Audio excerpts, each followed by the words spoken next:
How does yeast make challah dough rise perfectly? Imagine a warm kitchen filled with the smell of fresh bread. That magic of the dough rising is thanks to yeast working behind the scenes. Yeast is a tiny living organism that makes challah fluffy and light. When you mix yeast with warm water and a little sugar, it wakes up and starts to feed. As it eats the sugar, it produces carbon dioxide gas and alcohol. The carbon dioxide is what makes the dough expand and become airy. This process is called fermentation. The gas bubbles get trapped inside the dough's gluten, which is a network of proteins that forms when you mix flour with water and knead it. The gluten acts like a stretchy net, holding the bubbles in place.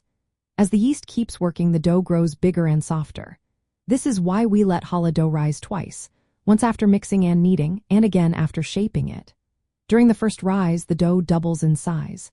After shaping the challah, it rises again, filling out and becoming even more puffy. Temperature is very important.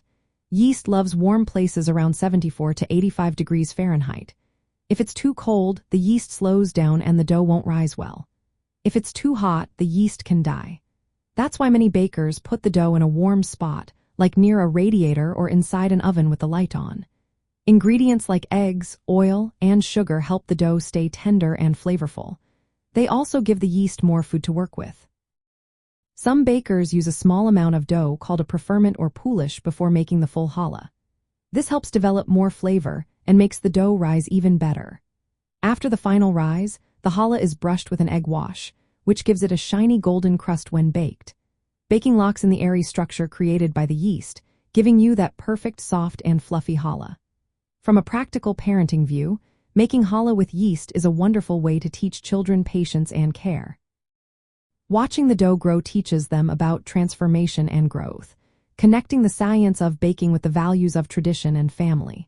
So, in simple words, yeast makes challah rise by eating sugars and producing bubbles that fill the dough with air.